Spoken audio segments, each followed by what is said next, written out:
Allah sees your deeds, Allah sees your action. साफ लफ्जों में अल्लाह सूरत नहीं देखता है, अल्लाह नीयत और दिलों को देखता है। लिबास रहे भले काला चलेगा, लेकिन दिल उजला रहना चाहिए। दिल अगर उजला है, उसकी पहचान क्या है? उसकी पहचान है कि जिस दिल में घमंड न हो, जिस दिल में कीना न हो, जिस दिल में कुदूरत न हो, जिस दिल में हसद न हो, जिस दिल में जलन न हो, जिस दिल में नफरत न हो, जिस दिल में सिर्फ और सिर्फ मोहब्बत हो, वो दिल दूध से भी ज्यादा सफेद और उजला होता है। इस्लाम उसी पे जोर देता है। किसी की गीबत पीछे नहीं हो, किसी की चुगलखोरी नहीं हो, न दौलत पे घमंड हो, न लिबास पे घमंड हो, न 2-4-10 कट्ठा जमीन पे घमंड हो, न बुलेट और न फॉर्चूनर पे घमंड हो। हाँ, अगर घमंड ही करना है तो बस घमंड नहीं बल्कि नाज ये करें कि अमेरिका के एलन मस्क के पास खरबों रुपए की दौलत है मगर ईमान नहीं है। अमेरिका के बिल गेट्स के पास 50 से ज्यादा फैक्ट्रीज हैं मगर उनके पास नमाज रोज़े हज और ज़कात की दौलत नहीं है। हिंदुस्तान के मुकेश अंबानी, अमित शाह, मोदी जी और पंडित जी के पास एक उत्तर प्रदेश की हुकूमत और हिंदुस्तान की हुकूमत है मगर ईमान और इस्लाम की दौलत उसके पास नहीं है। तो अल्लाह का शुक्र और एहसान है कि जो दौलत न एलन मस्क के पास है, न बिल गेट्स के पास है, न हिंदुस्तान के अमीर शाह के पास है, न किसी मुकेश के पास है, वह दौलत अल्लाह ने हम मुसलमानों को अता फरमाई है। ये वो दौलत है जिस दौलत पे जितना ज्यादा आप नाज करें कम है। क्या आप चाहते हैं कि दुनिया में अल्लाह ताला आपको सोने चांदी का घर दे दे जिसमें 70-80 साल आप रहें, अब मरने के बाद महासंख्यों साल की आग में आपको झोंक दे? ये कोई पागल भी नहीं चाहेगा इसको, कोई मजनू भी इसको पसंद नहीं करेगा, बल्कि लोग यही चाहेंगे कि दुनिया के 100 साल जो 1 मिनट के बराबर हैं जैसे तैसे गुजर जाए, चाहे मिट्टी के घर में हो, चाहे किराए के घर में हो, चाहे नमक रोटी खाते हुए, लेकिन असल आराम वहां का है जहां सदा रहना है। तो चाहे एलन मस्क हो या बिल गेट्स या हिंदुस्तान के मुकेश, इनके पास जो दौलतें हैं उससे सिर्फ दुनिया की चंद राहत मिल सकती है मगर खरबों साल की जन्नत उसे नहीं मिलेगी। बहादुरपुर का एक मजदूर जो बंबई में जाके मजदूरी करता है, जो सिक्किम, मेघालय, गैंगटॉक में जाके मजदूरी करता है, जो यहां से बिहार, उत्तर प्रदेश की राजधानी लखनऊ में जाके मजदूरी करता है, वहां बाल बच्चे वतन सब कुछ छोड़ करके 2-4 पैसे कमा के लाता है, सर ढांपता है तो पांव खुलता है, घर मकान बनाता है तो ईद में कपड़े नहीं खरीद पाता, ईद में कपड़े खरीदता है तो अपनी बीमार माँ का इलाज नहीं करा पाता, अपनी बीमार माँ का इलाज कराए तो घर में फर्नीचर नहीं खरीद पाता, फर्नीचर कराए तो बेटी की शादी के लिए उसे 10 साल वेट करना पड़ता है, अगर सर ढांपे तो पांव खुलता है। ये भले ही मजबूरी हो, लेकिन इतना जान लें कि जो दौलत ईमान अल्लाह ने इनको दिया है, इसकी बदौलत भले ही दुनिया में खुशी आरजी मिले ना मिले, अल्लाह दायमी खुशी जन्नत की सूरत में इसको अता फरमा दिया। तो असल नेमत वो है जो परमानेंट हो, असल नेमत वो है जो प्रोविजनल और टेम्पररी न हो, असल नेमत वो है जो दायमी हो, हकीकी हो, इटर्नल हो, हमेशा वाली नेमत हो। वह दौलत उसी को मिलती है जिसके दिल में अल्लाह मुस्तफ़ा की मोहब्बत अता फरमा देता है। उसी मोहब्बत रसूल का नाम ईमान है जो अल्लाह ने आपको अता फरमा दी। इस पर जितना भी नाज करें कम है। बाकी दौलत पे कभी नाज नहीं करना। दौलत आज है कल खत्म। बहुत सारे लोग हैं जिनके पास 100 बीघा जमीन थी लेकिन आज वह सड़क पे आ गए। बहुत सारे ऐसे लोग हैं जिन्होंने फॉर्च्यूनर खरीदी थी बंबई में आज से 10 साल पहले, आज उसके पास आल्टो तक नहीं है। सारी चीजें बिक गई। कौन है जो इस दुनिया को चलाता है? कौन है जो इस दुनिया को का संचालन करता है? कौन है जिसने इस दुनिया को पैदा किया है? कौन है जो बादशाह के बेटे को भिखारी और भिखारी के बेटे को बादशाह बना देता है? यह इस्लाम का बेसिक और बुनियादी अकीदा है। इसी को गिरह बांध कर रख लेना। बस ये इस्लाम का बेसिक अकीदा है कि ला इलाहा इल्लल्लाह नहीं है कोई माबूद सिवाय अल्लाह के। वही अल्लाह है जो ज़मीन आसमान का खालिक है, वही अल्लाह है जो सारी दुनिया को चलाता है, वही अल्लाह है जो एक पानी के नापाक कतरे से मेरी पैदाइश की है, वही अल्लाह है जो हमें माँ के पेट में माँ का माहवारी खून रोक कर मेरे खाने का इंतजाम किया, वही अल्लाह है जो मेरे पैदा होने के फौरन बाद माँ की खुश्क छाती में दूध का दरिया बहा के मेरी रोजी का इंतजाम किया है, वही अल्लाह है जो मेरी माँ के दिल में मेरी मोहब्बत डालकर मेरे पेशाब और पखाने वाले कपड़े को धोने की मोहब्बत उसके दिल में डाल दी। अगर ये मोहब्बत अल्लाह माँ के दिल में न डाले तो कोई बच्चा जिंदा न रह पाएगा, चूंकि वह पेशाब पखाना करके ही मर जाएगा, कोई उसका धोने वाला नहीं रह जाएगा। एक माँ ही का जिगर है जो अपने बाल बच्चों के पेशाब पखाने को धोकर नर्स की तरह उसे बोझ नहीं समझती है, उसे खिदमत समझकर मोहब्बत का मुजाहिरा करके खुश होती है कि अल्लाह ने मुझे औलाद दी है और उसकी खिदमत करने में उतना मजा मिलता है जितना सोने चांदी के घर में उसको नींद नहीं आती हो, उतना अपने बच्चों के पेशाब वाले गीले बिस्तर पे सोने में मजा आता है। ये लज्जतें किसने रखती है? खिदमत की लज्जत कौन है? जो अल्लाह मेरी परवरिश का इंतजाम करते हुए मेरी माँ के दिल में मोहब्बत अता कर दिया, वही है जो सारी कायनात का खालिक और मालिक है, वही है। मौला अली कहते हैं कि मैं पहचान गया कि मेरा कोई मालिक है। कैसे पहचान गया? अरफ तो रब्बी बेफस्खिल अज़ाइम। मौला अली कहते हैं कि जब मेरे अज़ाइम टूट जाते हैं, मेरा इरादा टूट जाता है, मैं चाहता कुछ हूं और हो कुछ जाता है। एक बंदा अपने घर से बाहर निकला, अब सामने ट्रेन का टिकट बना हुआ है, लेकिन वह पर्स और आधार कार्ड वो घर पे भूल गया, तो अब उसके बगैर वो सफर नहीं कर सकता है। मोबाइल में आधार कार्ड भी नहीं है, अब टिकट भी नहीं है उसका, तो अब वो वापस अपने घर चला जाता है। सोचा था कि मैं कल 24 घंटे में बंबई पहुंच जाऊंगा, लेकिन वो नहीं पहुंच पाता है, घर वापस आ जाता है। कौन है जो उसकी मर्जी के खिलाफ ये काम करता है? बंदा दिन भर दुकान खोल के बैठता है, एक भी ग्राहक नहीं आया। शाम के वक्त में जब वो शटर लगाता है, उसी वक्त ऐसा ग्राहक भेज दिया जाता है जो 5 दिन की कमाई उसी 5 मिनट के अंदर में हो जाती है। वह कौन है जो मायूसियत के बाद गम के बोझ को हल्का करता है? वह कौन है कि मैं चाहता हूं कि मेरा बेटा खूबसूरत पैदा हो, मगर अल्लाह तबारक व तआला उसे अपाहिज माजूर बच्चा अता कर देता है। बंदा हर कोई चाहता है कि मेरी बीवी खूबसूरत हो, मेरी बीवी की नाक लंबी हो, आंखें बड़ी हो, चेहरा गोल और सुडोल हो, उसका कद 6 फीट का हो, वह बड़ी खूबसूरत हो, जब मैं देखूं तो सारा टेंशन भूल जाऊं। लेकिन 99 आदमी की ख्वाहिश ये पूरी नहीं होती। उसको उसके मुकद्दर में वो बीवी मिल जाती है जिसको देखे तो पांव का गुस्सा सर पे आ जाए, जिसको देखने के बाद गम का एक पहाड़ है जो उसके सर पे आ जाए, जो सिर्फ दर्द देना जानती है, सुख बांटना नहीं जानती। चाहता कुछ था, हो कुछ गया। सारे लोग चाहते कुछ है मगर होता कुछ है। मौला अली कहते हैं यही तो है इस बात का पता कि कौन है जो अपनी चाहत चलाता है, मेरी चाहत के खिलाफ काम करता है। वमा तशाऊन इल्ला अयशा अल्लाह, वो अल्लाह की जात है जो बंदे की मर्जी नहीं चलने देता, अपनी मर्जी चलाता है, ताकि बंदा जान जाए कि तू बेलगाम नहीं है, बल्कि तेरी सारी लगाम तेरे पैदा करने वाले के दस्ते कुदरत में है। यह इस बात की दलील है कि दुनिया ऐसे ही फ्री में नहीं पैदा हुई है, बगैर खंबे के ये आसमान खड़ा है, कुछ आसमान हमसे कह रहा है। यह समंदर के ऊपर में जमीन टिकी है, ये जमीन हमसे कुछ कह रही है।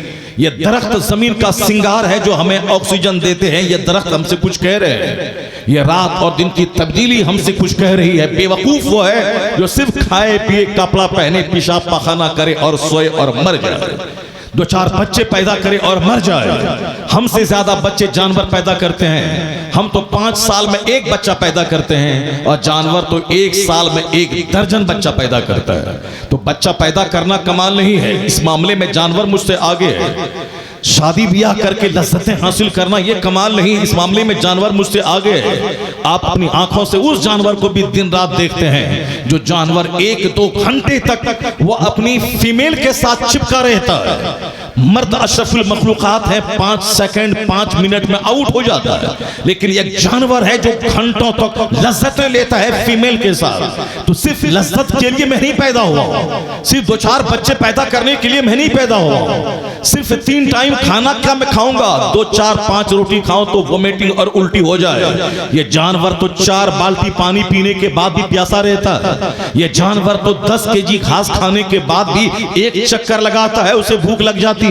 खाने का असल मजा तो जानवर लेता है, पानी पीने की असल लज्जत तो जानवर लेता है, अपनी बीवी से मिलने की असल लज्जत जो घंटों तक ले वो तो जानवर लेता है, बच्चा पैदा करने की लज्जत ये तो जानवर लेता है। आखिर हम हैं किस बात के लिए, हमें किस काम के लिए पैदा किया गया है? अगर हम भी सिर्फ खाएं और मर जाएं, 2-4 बच्चे पैदा करें और मर जाएं, सिर्फ 2-4 शादी करें और मर जाएं, 2-4 घर बनाएं और मर जाएं, तो मुझ में और जानवर में क्या फर्क रह जाता है? तो इलाही तू मुझे अशरफुल मखलूकात क्यों बनाया है? तो अल्लाह तबारक व तआला जवाब देगा, बंदे ये आसमान तेरे लिए है ताकि तेरी वहशत दूर हो, ये जमीन तेरे लिए है ताकि मकान भी बनाओ, फसलें भी पैदा करो, सड़कें भी बनाओ, ये जमीन पे दरख्त तेरे लिए है ताकि इससे जमीन की खूबसूरती और ऑक्सीजन भी मिले, ये नदी नाले पहाड़ माउंटेन नदी झरना ये समंदर सब तेरे लिए है, ये दिन का सूरज तेरे लिए ताकि रोशनी में काम करो, ये रात का चंद तेरे लिए ताकि रात की वहशत दूर हो,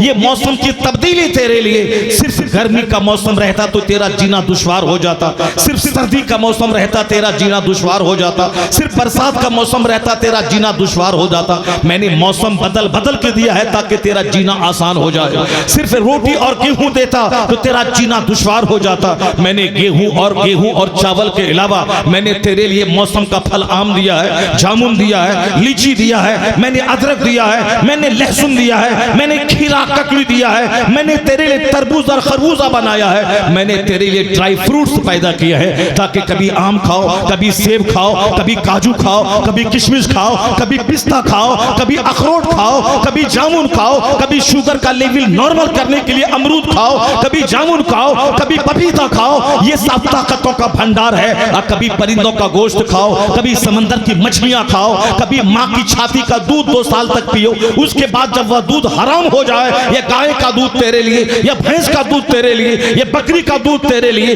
ये बकरी का गोश्त तेरे लिए, ये जानवर की फरमाबरदारी तेरे लिए, ये हवाई जहाज तेरे लिए, ये ट्रेन तेरे लिए, ये मोटर कार तेरे लिए। और तू किस काम के लिए बना है? तन्हाई में बैठ के गौर कर लेना। जब इन तमाम चीजों पे गौर करेगा तो एक जवाब मिलेगा, सारी नेमत तुम्हारे लिए और तेरी पेशानी का सजदा नेमत देने वाले खुदाए वाहिद के लिए। तू गाली देने नहीं पैदा हुआ है, तू सिर्फ पैसा का मुकाबला करने नहीं पैदा हुआ है, सिर्फ कपड़े का मुकाबला करने नहीं पैदा हुआ है, सिर्फ 2-4 घर बनाने के लिए नहीं पैदा हुआ है, सिर्फ गाड़ी पे हुल्लड़बाजी करने नहीं पैदा हुआ है, सिर्फ दूसरों की कीमत करने, दूसरों को ठगने, दूसरों की जमीन पे बेईमाना तौर पर कब्जा करने नहीं पैदा हुआ है। शादी ब्याह में नाचने गाने, हुल्लड़बाजी करने, डीजे बजाने, शराब पीने, गंदा काम करने, 2-4-5 घंटे ताश खेलने, 2-4 घंटे गेम खेलने, 2-4-10 घंटे मोबाइल चलाने के लिए तू नहीं पैदा हुआ है। तू इसीलिए पैदा हुआ है कि रात भर 8 घंटे की गहरी नींद ले। तो जो अल्लाह रात बनाया है तो खेत में जाने से पहले सुबह सवेरे उसी रब को सजदा करने के लिए मस्जिद चला जाए। जो अल्लाह फज्र से लेके जोहर तक कोई नमाज फर्ज नहीं किया, ये वक्त है काम करने का, ये वक्त है खेत खलियान जाने का, ये वक्त है फैक्ट्री में बैठने का, ये वक्त है खूब मेहनत करके कमाने का, दूसरों को खिलाने का, खुद अपना भी खाने का, बीवी की खिदमत करने का, माँ बाप की खिदमत करने का। अगर तू कोढ़ी रहेगा, कामचोर रहेगा, सुस्त रहेगा तो दूसरों के सामने हाथ फैला के भीख मांगेगा। अल्लाह नहीं चाहते तो तू भिखारी हो जाए। अगर कोई खुद ब खुद अगर अपाहिज माजूर हो जाए अलग बात है, मगर जानबूझकर अपाहिज माजूर मत बनना। अल्लाह ने ताकत दी है, खूब मेहनत करना, खूब कमाओ। 1 लाख कमाओ, 2500 रुपए ज़कात निकाल दे। 1 करोड़ कमाओ, 2.5 लाख ज़कात निकाल दे। 100 करोड़ कमाओ, 2.5 करोड़ ज़कात निकाल दे। तू ऐसा परिंदा मत बन ताकि तू माजूर और हाथ पांव टूटा हुआ रहे और कोई दूसरा परिंदा तेरे मुंह में आके खाना डाले। कोई ज़कात दे दे, कोई खैरात दे दे, कोई फितरा दे दे, कोई उश्र दे दे, कोई मदद कर दे, तू मदद लेने वाला मत बन। फजर से लेके जोहर तक 8 घंटे तक कोई नमाज फर्ज नहीं है, ताकि इस वक्त में तू काम कर, फैक्ट्री में चला जा, दुकान में चला जा, स्कूल चला जा, खेत में चला जा, मेहनत कर, मजदूरी कर। ज़कात तुझको निकालनी है, फितरा तुझको निकालना है, कुर्बानी तुझको करनी है, गरीबों मिस्किनों को खाना तुझको खिलाना है, बीमारों का इलाज तुझको करना है। नहीं सुना आपने, आज मुस्लिम समाज में बेशुमार गरीब और मजदूर और मिस्किन कदम कदम पे मिलते हैं। रमजान के मौसम में रसीद लेके भिखारी, ऐसा लगता है जैसे मुसलमान भिखारियों की कौम है, यानी ये भिखारी कौम है ये मुसलमान। चाहे दिल्ली में हो या कलकत्ता में हो या बंबई में हो या बिहार में हो, हर जगहों पे भिखारी कदम कदम पे मिलते हैं। चाहे पौष भिखारी रहे, चाहे रंग के भिखारी रहे,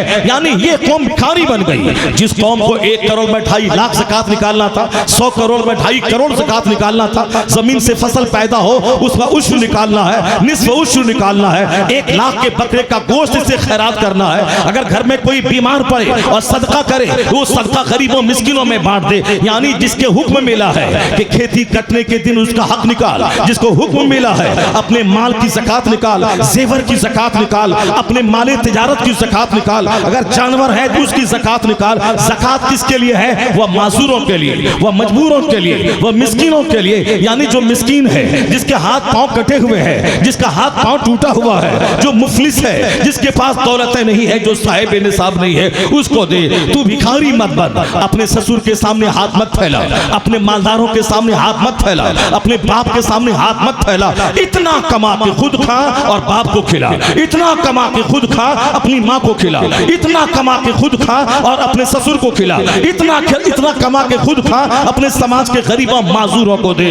इब्राहिम बिन अदहम के सामने शफीक बल्की आए। शफीक बल्की ने कहा, हुजूर मैं कमाने के लिए घर से बाहर जा रहा हूँ, 1 साल के बाद मैं लौटूंगा।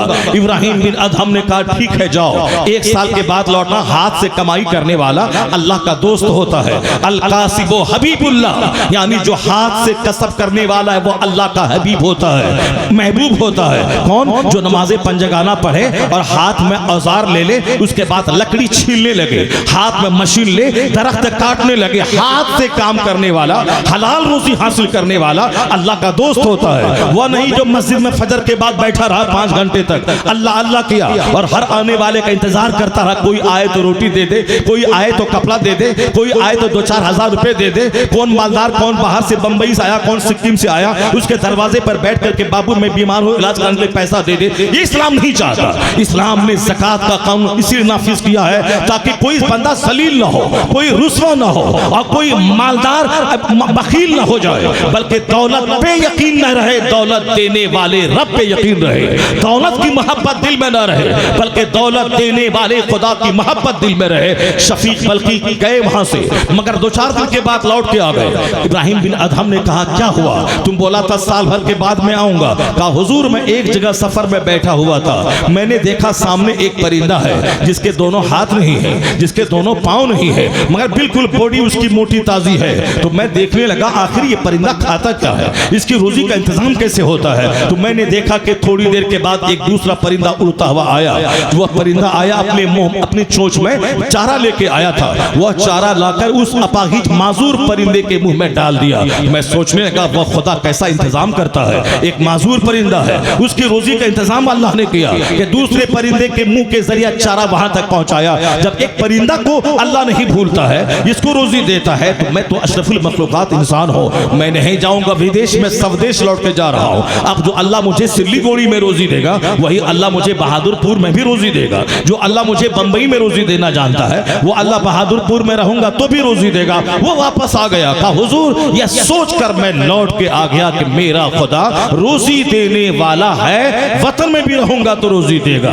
इब्राहिम बिन अदहम ने कहा ए शफी, तुमने परिंदे को देखा, तुम अपाहिज परिंदा क्यों बनना चाहता है? तुम एक माजूर परिंदा क्यों बनना चाहता है कि दूसरा परिंदा लाके उसको खिला रहा है? तुम माजूर परिंदा क्यों बनना चाहता है? तुम माजूर परिंदा को तो देखा, लेकिन तुम वो परिंदा बन जो खुद खाता है और चोंच में लाके दूसरे को खिलाता है। तो तुम माजूर मत बन, उस परिंदे को देख जो खुद खाता है, दूसरों को खिलाता है, उसकी तरह बन जा। अल्लाह यही चाहता है कि तू कमा, खुद खा, दूसरों को खिला, दूसरों को खिलाता रहेगा, अल्लाह तेरी रोजी में इजाफा फरमाता रहेगा, अल्लाह तेरी रोजी में बरकतें अता करता रहेगा। तू माजूर मत बन, तू कोढ़ी मत बन। हिकमत समझ के फजर से लेके जोहर के बीच 8 घंटे में कोई नमाज फर्ज नहीं है। इशराक पढ़ेगा बंदा सवाब मिलेगा, नहीं पढ़ेगा कोई गुनाह नहीं है। चाश्त पढ़ेगा सवाब मिलेगा, नहीं पढ़ेगा कोई गुनाह नहीं है। लेकिन कोई नमाज फर्ज नहीं है। फर्ज इसलिए नहीं है कि वह वक्त है काम करने का, वह वक्त है स्कूल जाने का, वह वक्त है पढ़ाई करने का, वह वक्त है खेत जाने का, वह वक्त है दफ्तर जाने का। मुसलमान भिखारी नहीं, मुसलमान तो सारी दुनिया में अनाथालय का एक सिस्टम पैदा किया है। अभी बैंकॉक घूमने के लिए जाइए ताकि वहां जाके वहां के नदी नाले, वहां के समंदर, वहां के कल्चर को देखिए, फिर आकर के हिंदुस्तान में लोगों को बताइएगा कि थाईलैंड क्या है, वहां की जबान कैसी है, वहां की राजधानी बैंकॉक का कल्चर कैसा है। सोचता रहा मगर जा नहीं पाया, मगर जाने की एक हिम्मत इस माना भी नहीं हो रही थी, क्योंकि थाईलैंड आज टूरिस्ट प्लेस बन चुका है। बैंकॉक वहां की जो राजधानी से हिंदुस्तान की राजधानी दिल्ली, उसी तरफ बैंकॉक अय्याशी का अड्डा बन चुका है। यानी बैंकॉक के होटल ज़िनाकारी से भरे हुए हैं। बैंकॉक में अय्याशी करने हिंदुस्तान के लोग जाते हैं। वहां गए, होटल में 5 दिन रहा, नई नई लड़कियों के साथ ज़िनाकारियां की। लड़कियां हिंदुस्तान से और दूसरी जगहों से जाती हैं, अपने हुस्न का सौदा करके 2-4-10 लाख रुपए कमा के 10 दिन में वहां से चली आती है। गांव देहात की लड़कियां पढ़ने के नाम पे कलकत्ता जाती हैं। अब उनका बाप गरीब है, उनका खर्चा हर महीने 20,000 रुपए का है। अब क्या होगा, महीने में 2 दिन होटल अटेंड कर लिया, वहां से 50,000 रुपए मिल गए, अपना उसी से महंगा मोबाइल। आज एक बंदा हमसे कहा कि ये मोबाइल आपको जेब नहीं देता है, इसको चेंज कर लीजिए। यानी वहां गरीब की बाप की गरीब बेटी महंगा मोबाइल, आईफोन, एप्पल का फोन है, वो सब क्या है, इज्जतों को नीलाम करके बेच करके महंगा मोबाइल, महंगा पर्स, महंगा सैंडल, महंगा जींस, महंगा टी शर्ट, ये सारा ड्रामा तो होता रहता है। और कहीं थोड़ा ज्यादा होता है, बैंकॉक में ज्यादा होता है। मगर कभी बैंकॉक जाने की हिम्मत नहीं हुई। उससे पहले नेपाल की राजधानी काठमांडू में यह ड्रामा होता था। यह ड्रामा क्या होता था, हिंदुस्तान के अरबपति यहां से निकले, सूटकेस में पैसा भर लिया, अब वो वहां गए, वहां काठमांडू बिल्कुल हिल स्टेशन है, पहाड़ पे वो राजधानी है। अब वहां मई जून में भी हल्की हल्की बर्फ गिरती, ठंडी ठंडी हवा चलती रहती है, कंबल ओढ़ते हैं। जैसे दार्जिलिंग के पहाड़ पे, तमिलनाडु में ऊटी का पहाड़ है, वह हिल स्टेशन है, उस हिल स्टेशन पे बिल्कुल हवा मीठी मीठी आती रहती है। तो जहां ज्यादा नेमत अल्लाह की है, वहां ज्यादा इबादत करनी चाहिए अल्लाह की। कि नीचे बदन जल रहा है, ऊपर में चादर ओढ़ के बंदा सोया हुआ है, तो वहां सजदा ज्यादा करना चाहिए। लेकिन यह बंदा शरीर है, इसलिए बुजुर्गों ने कहा है कि इस दुनिया में ज्यादा खाया पिया मत करो, इस दुनिया में ज्यादा महंगा कपड़ा मत पहना करो, इस दुनिया में ज्यादा महंगा घर मत बनाया करो, क्योंकि यह महंगा घर तुझे मगरूर बना देगा। यह गरम गरम ज्यादा अच्छा खाना तुझे काहिल और सुस्त इबादत से दूर कर देगा। यह गरम गरम गजा तेरे अंदर ख्वाहिशात पैदा कर देंगी और तू ज़िनाकारी की तरफ माइल हो जाएगा। जो कम खाता है वह कम बोलता है, कम गुनाह करता है। जो ज्यादा खाता है ज्यादा बोलता है, ज्यादा गुनाह करता है। आज जो शौहर चले गए बाहर कमाने के लिए सऊदी अरब में, यहाँ उसकी बीवी है, दूसरे मर्दों के साथ साथ ताल्लुकात कायम करी हुई हैं। और जब वो मोहब्बत बढ़ गई, शौहर बेचारा मजदूरी करके, मेहनत करके, जानवर चरा के या लंदन में मेहनत मजदूरी करके पैसा कमा के घर बना देंगे, बाल बच्चे को पढ़ा देंगे, बीवी को रानी बना के रखेंगे। वो तो मजदूरी कर रहा है, साल में एक बार आके 2 महीने की छुट्टी लेके अपनी बीवी अपने बच्चों के साथ गुजारता है। लेकिन यहाँ गरम गरम ग़िज़ा, ज्यादा खाना, ज्यादा गरम टेलीविजन देखना, ज्यादा गरम मोबाइल चलाना, तो बदन में लगेगी आग तो क्या करेगा। वही मेरठ की जो लड़की, जिस लड़की ने पूरे हिंदुस्तान की नाक कटवा दी, हिंदुस्तान में रिश्तों को शर्मसार कर दिया, जिसने हिंदुस्तान के सारे लोगों को अंदर से हिला के रख दिया, वो अगर कोई मुसलमान लड़की होती तो सारे हिंदुस्तान के मीडिया वाले इस्लाम मुसलमान करके यह कमीने मुसलमानों को जलील करने के लिए कोई कसर नहीं छोड़ते। लेकिन कोई नहीं बोला कि एक हिंदू लड़की, एक हिंदू लड़का इतना खतरनाक कदम उठा लिया कि अपने शौहर को 11 टुकड़ों में काट करके वह ड्राम में कैसे डाल करके ऊपर से सीमेंट डाल दिया। और फिर किस कदर हिम्मत कि अपने प्रेमी के साथ वो निकल गई नैनीताल की तरफ, मसूरी नैनीताल की तरफ रंग रलियां मनाने के लिए, ताकि दूसरे किसी रिश्तेदार को शक भी न हो कि इनके ये शौहर को काट दी है। यानी क्या ठठाई के साथ घर शौहर का, कमाई शौहर की, शौहर का पैसा और रंग रलियां दूसरों के साथ। ये क्या है? ये मोबाइल का गलत इस्तेमाल, सिनेमा का देखना। ये क्या है? गरम ग़िज़ा खाना। मेरी बेटी अच्छा खाएगी, अच्छे घर में जाएगी, 1 लाख महीना मेरा दामाद कमाएगा, खूब आराम से खाएगी पिएगी, 5 घंटे सिनेमा देखेगी और कोलेस्ट्रॉल बढ़ा के मोटी हो जाएगी, हार्ट की बीमारी हो जाएगी। और जो किचन नहीं जाएगी, जो झाड़ू नहीं लगाएगी, जो पोछा नहीं लगाएगी, जो कपड़ा नहीं धोएगी, सिर्फ शौहर की कमाई पे खाएगी सोएगी, उस जो 5 बार किचन नहीं जाए उसे तो रोजाना 5 बार हॉस्पिटल जाना पड़ेगा। कभी शुगर को लेके जाना पड़ेगा, कभी हार्ट को लेके जाना पड़ेगा, कभी कोलेस्ट्रॉल को लेके जाना पड़ेगा, कभी अर्थराइटिस को लेके जाना पड़ेगा, कभी थायराइड को लेके जाना पड़ेगा। इसलिए बुजुर्गों ने कहा है कि दौलतों की मौजूदगी में सिंपल रहो, सादा रहो। तो पैसा 1 करोड़ तेरे पास रहे मगर तू सिंपल कपड़ा पहन, ज्यादा महंगा मत पहन। हदीस में आया है जो पैसा रहने के बावजूद ज्यादा महंगा कपड़ा छोड़ दे, अल्लाह ताला उसे जन्नत में रेशमी हुल्ला पहनाएगा, उसे जन्नत में रेशमी कपड़ा पहनाएगा। इसलिए एक कौम मुस्लिम, तू काफिरों की तरह खाने के लिए नहीं पैदा हुआ है, तू जानवरों की तरह 10 घंटे सोने के लिए नहीं पैदा हुआ है, तू जानवरों की तरह, तू कुत्ता की तरह, कुतिया की तरह सूंघने के लिए नहीं पैदा हुआ है। तू पैदा हुआ है 5 बार मस्जिद जाने के लिए, तू पैदा हुआ है तिलावत करने के लिए, तू पैदा हुआ है अल्लाह का जिक्र करने के लिए, तू पैदा हुआ है माँ बाप की खिदमत करने के लिए, तू पैदा हुआ है समाज के गरीबों, मिस्किनों, माजूरों की देखरेख करने के लिए। अगर कम खाएगा, कम सोएगा, कम बोलेगा तो ज्यादा इबादत का वक्त अल्लाह तुझे अता फरमा देगा, यहाँ भी सुकून से रहेगा और मरेगा तो जन्नत तेरा इस्तेकबाल करने के लिए तैयार रहेगी। जो ज्यादा खाएगा वह ज्यादा गुनाह करेगा, जो ज्यादा सोएगा वह ज्यादा गुनाह करेगा, और जो ज्यादा बातें करेगा चौक चौराहे पे, नदी नाले पे, और चाय की दुकान पे, पान की दुकान पे, वह ज्यादा गुनाह करेगा। इसलिए बुजुर्गों ने कहा है जो ताकत के बावजूद अच्छा खाना छोड़ दे, अल्लाह ताला उसे सेहत देगा, उसे तंदुरुस्ती देगा। और फिर अगर नहीं छोड़ेगा कल तो डॉक्टर के कहने से छोड़ना ही पड़ेगा। जो रोजाना गोश्त खाएगा, जब शुगर बढ़ जाएगा 500-600 से ज्यादा हो जाएगा, और जब इंसुलिन का इंजेक्शन लेना पड़ेगा, जब किडनी खराब हो जाएगी, तब तो डॉक्टर बोलेगा गोश्त तेरे लिए जहर है, छोड़ दे। 50 लाख की फॉर्च्यूनर छोड़ के पैदल चल, रोजाना 10,000 स्टेप कदम चलना पड़ेगा, वरना किडनी खराब होगी और तू सीधे डायलिसिस पे चला जाएगा और 2-4-10 दिन तड़प के मर जाएगा। अगर जिंदा रहना चाहते हो तो रोजाना 10,000 कदम यानी 5 किलोमीटर रोजाना टहला करो। उसके टहलने से तुमको ऐसी लोग खाने की जरूरत नहीं पड़ेगी, गैस की दवाई खाने की जरूरत नहीं। अल्हम्दुलिल्लाह मेरी उम्र आज 55 साल है, 55 साल में मैं कभी भी लगातार ऐसी लोग तो खाता ही नहीं हूँ। कभी कभार पूरे 50-55 साल की जिंदगी में 2-4 दिन कभी कोई खिला दिया होगा, या डॉक्टर के पास कभी गए होंगे तो दवाइयों के साथ में गैस की दवाई कभी वो दे दिया होगा। मगर हमको आज एक नौजवान से मैंने 5 दिन पहले मैंने कहा, वो 2-4 दवाई का नाम लिया गैस की, मैंने कहा हम नहीं जानते हैं इसका नाम। वो चौंक के मेरा चेहरा देखने लगा, कहा हाँ ये तकरीर की बरकत है, ये खिताब की बरकत है। कोई 5 मिनट बोले तो हल्के सूखने लगे,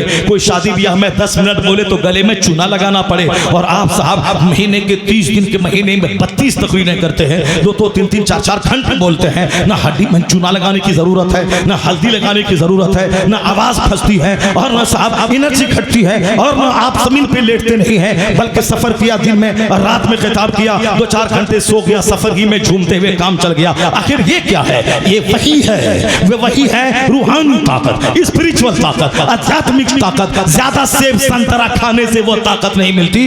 अल्लाह का जिक्र करता रहा, नेक काम करता रहा, कुरान पढ़ता रहा। जो काम संतरा खाने से जो ताकत ना मिलेगी वह कुरान पाक की तिलावत से मिल जाएगी, सजदे से मिल जाएगी, जिक्र इलाही से मिल जाएगी, नमाज पढ़ने से मिल जाएगी, रोजा रखने से मिल जाएगी। सारी दुनिया कहती रही कि जो 24 घंटे में नहीं खाएगा 12 घंटे भूखा रहेगा वह कमजोर हो जाएगा, वह कमजोर हो जाएगा, एनर्जी उसकी घट जाएगी। हिंदुस्तान का डॉक्टर झूठ आती ग्रेड ये कहता रहा कि रोजे में कमजोर हो जाएंगे, रोजे शुगर में रोजा नहीं रख पाएंगे। आज मेरे 10 से लेके 12 साल मेरे शुगर के हो गए, एक रोजा आज तक मैंने शुगर के नाम पे नहीं छोड़ा। मक्का शरीफ में रोजाना उम्रा करता रहा, रात में तरावी पढ़ता रहा उस धूप में, उसके बावजूद भी एक रोजा तर्क नहीं हुआ। हिंदुस्तान में इस साल पूरा रोजा मैंने रखा, एक रोजा सफर भी करता रहा। जुमा के दिन अलविदा जुमा के दिन जहां सिर्फ 25 मिनट तकरीर होती है, मैं 1.25 घंटे तक 1 घंटा 45 मिनट। 1 बजे जमात होनी थी जुमा की, 2:45 बजे जुमा की जमात हो रही है, अलविदा जुमा की।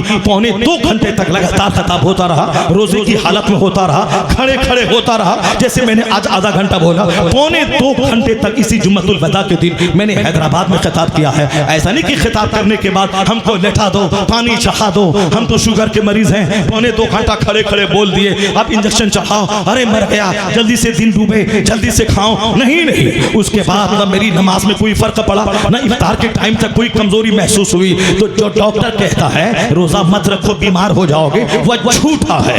अलबत्ता एक डॉक्टरों की टीम है जो डॉक्टर सघन अध्ययन करते हैं, जो डॉक्टर हकीकत बोलते हैं। ये झूठे गोदी मीडिया वालों की तरह ये झूठा डॉक्टर झूठ नहीं बोलता है। वह लोग कहते हैं रोजा से सेहत मिलती है, observe fast you will be healthy. America का डॉक्टर कहता है रोजा रखिए हेल्दी हो जाएंगे। जापान का गोल्ड मेडलिस्ट कहता है रोजा रखिए हेल्दी हो जाएगा। हिंदुस्तान का रामदेव कहता है महीने में 2-4 दिन फास्टिंग कीजिए हेल्दी हो जाएगा। हॉलैंड का पादरी कहता है महीने में 3 दिन यानी 12 महीने में कम से कम 30 से लेकर 25 दिन तक फास्टिंग कीजिए। 16 से लेकर 12 घंटे तक फास्टिंग कीजिए, सेहतमंद हो जाएंगे। ये तो चंद लोग कहते हैं फास्टिंग कीजिए सेहतमंद हो जाएंगे। वो कहते हैं तजर्बा बोलता है, एक्सपीरियंस बोलता है। लेकिन एक कौम मुस्लिम, ये बात अगर सच है, ये बात वही है जो तेरे मुस्तफा ने 1400 साल पहले कही है। हुजूर कहते हैं साफिरू, सफर करो मालदार हो जाओगे, सुमू तसहू, रोजा रखो सेहतमंद हो जाओगे। आज दुनिया का 1 लाख डॉक्टर जिस नतीजे पर पहुंचा है वह बात मुस्तफा ने 1400 साल पहले कह दी है।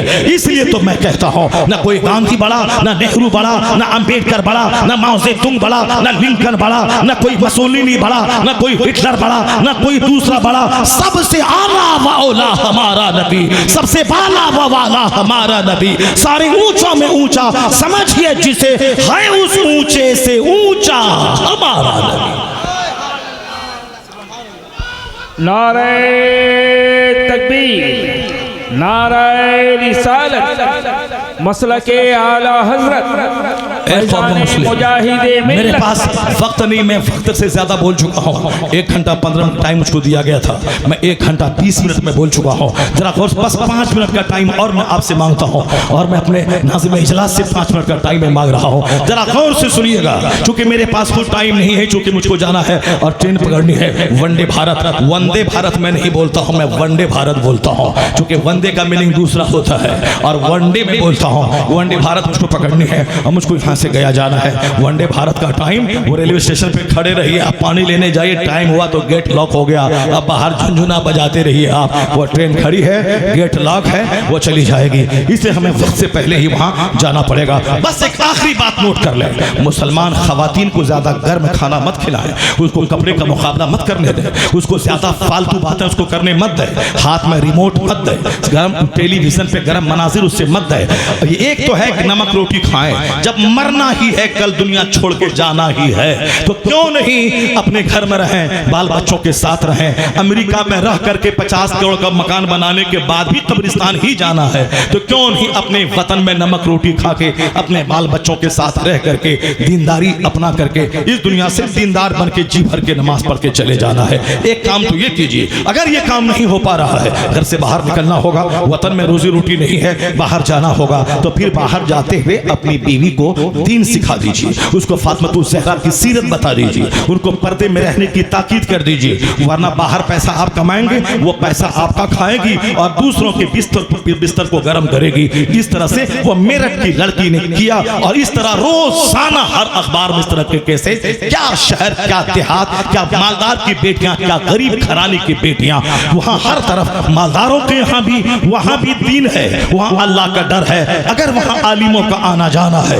और गरीबों के यहाँ भी दीन है, अगर वहां आलिमों और नेक लोगों का आना जाना है। लेकिन जिस मालदार के यहाँ चोरों का आना जाना है, सिर्फ नेता का आना जाना है, सिर्फ कुफार मुशरिकीन का आना जाना है, वो मालदार, उसके बाल बच्चे भी बर्बाद हैं, उसी की बेटियां गैरों के साथ भागकर अपने इस्लाम का दामन छोड़कर कुफ्र को कबूल कर लेती है। लेकिन कसम खा के कहता हूँ, जिस घर में तहज्जुद गुजार का आना जाना हुआ, नमाजी का आना जाना हुआ, जिनके बाल बच्चे ने उसके सजदे को देखा, उनके तहज्जुद को देखा, उनकी तस्बीह को देखा, उनके तिलावत को देखा, उनके बाल बच्चों के दिमाग में अल्लाह का डर, आखिरत की फिक्र पैदा होती है। जिस घर में चोर आएंगे, ना महरम मर्द आएंगे, जिस घर में हुस्न की, ज़िना की, एंजॉय करने की, घूमने फिरने वो बातें करने वाले लोग आएंगे, अगर उस घर की औरतों की आबरू लूट गई तो लूटना ही था।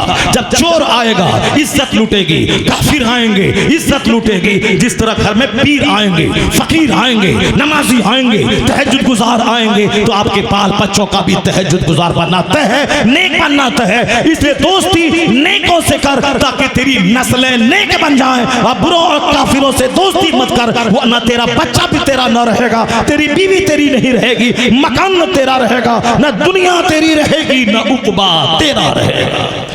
कि मोहम्मद से वफा तूने तो हम तेरे हैं, ये जहाँ चीज़ है क्या लौहो कलम तेरे है। मोहम्मद से वफा का मतलब नहीं कि शेर पढ़ देना, नारा लगवा देना, 2-4 पैसे लेके अपना खा के चले जाना। यह शेर का मतलब है अपने घर में मुस्तफ़ा जान रहमत की तालीमात नाफिज कर दिए जाए। ज़्यादा खाना नहीं है, ज़्यादा सोना नहीं है, ज़्यादा बोलना नहीं है, वरना आज हाथ में 1 लाख का मोबाइल लेके नाचता है, कल अल्लाह ताला उस घाट पे पहुँचा देगा जहाँ एक मोबाइल तेरे हाथ नहीं रहेगा। दाने दाने को तरस जाएगा। हुजूर ने कहा है अक्रिमू, दाने की इज्जत कर। जिस घर से रोटी रूठ जाती है दोबारा वापस नहीं आती है, इसलिए दाने की इज्जत कर, दौलत की इज्जत कर, नेमत की इज्जत कर, वरना जो नेमतें देना जानता है वो नेमतें छीन कर फकीर बनाना भी जानता है।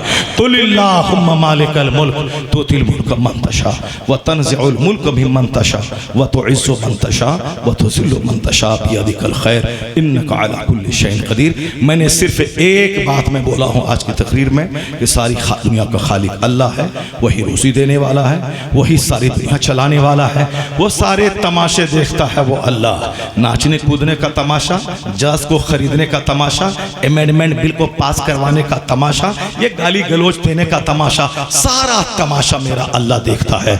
लेकिन ये दुनिया दारुल अमल है, दारुल जजा नहीं है, इसीलिए यहाँ खूब छूट अल्लाह देता है।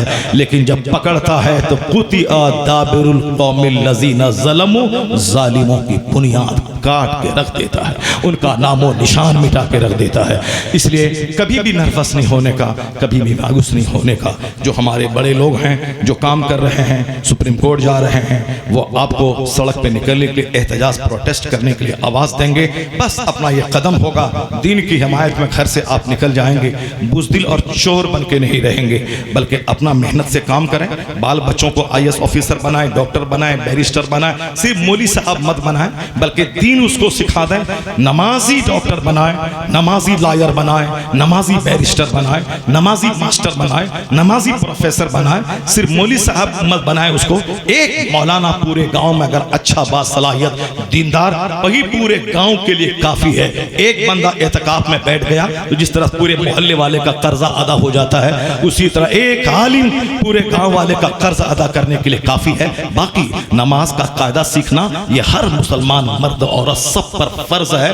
कुरान पाक कायदे से सही ढंग से पढ़ना ये हर मुसलमान पर फर्ज है, हर औरत पर फर्ज है। तो अपना रिश्ता दीन से जोड़े रखिए। आज ज़रूरत है कि आपका बेटा लॉयर बने, बैरिस्टर बने, प्रोफेसर बने, IAS ऑफिसर बने। वो वहाँ सदन में जाके इस्लाम बेच नहीं दे, बल्कि घुट्टी में जलसा जुलूस के जरिए, आलिमों से मुलाकात के जरिए इस कदर इस्लाम पिला दीजिए कि जब वो सुप्रीम कोर्ट का जज बने या पार्लियामेंट का मिनिस्टर बने तो ईमान बेचे नहीं, इतनी जबरदस्त मजबूत उसके सेहत हो, ईमान की सेहत हो कि वह दूसरों का कुफ्र मिटा के उसे भी मुस्तफा का गुलाम बना दे। खुद दूसरों के रंग में नहीं रंगे, बल्कि इस्लाम के रंग में दूसरों को रंग दे। ये काम वो करेगा जो बेसिकली जिसका ईमान स्ट्रॉन्ग होगा। स्ट्रॉन्ग करने के लिए किताबें मुताला करेगा, अच्छे लोगों की सोहबत में रहेगा, अच्छी बातें सुनेगा। आप एक 5 घंटे की जलसे में अगर आप 3 घंटे तक सिर्फ नात सुनेंगे, मज़ा लेंगे और दीन नहीं सुनेंगे तो फिर आपका बेस, आपकी बुनियाद कभी मजबूत नहीं हो पाएगी। इसलिए सिर्फ शुरू में तिलावत हो, एक नात हो, उसके बाद 2 घंटे तक खिताब हो। खिताब वो नहीं जो कॉमेडी बोले, जो कहानी बोले। जो कहानी सुनने में तो मज़ा आता है, जैसे नात सुनने में मज़ा आता है, लेकिन हमारी बदअमली पे तनकीद करना, हमारी बुराइयों को मिटाने का मैसेज देना, जो हमारे अंदर बुराइयां हैं उसको हाईलाइट करके उन बुराइयों को ख़त्म करने का पैगाम देना, ये दिल पे बड़ा बोझ गुजरता है। लेकिन ये काम आप दिल पे पत्थर रख के कर लें, जब एहसास हो जाएगा कि मैं मुजरिम हूं, तो जुर्म का दाग धोने के लिए जहां कदम उठाएंगे, एक कदम आप अल्लाह की तरफ बढ़े, 10 कदम खुदा की रहमतें आपका इस्तेक़बाल करेंगी। अल्लाह कहता है तुम मेरी तरफ चल के आओ, मेरी रहमतें दौड़ के तेरा इस्तेक़बाल करेंगी। अल्लाह तबारक व तआला हमको और आपको सबों को दीन सीखने, दीन सुनने और दीन पर अमल करने की तौफीक अता फरमाए। आमीन व आखिर।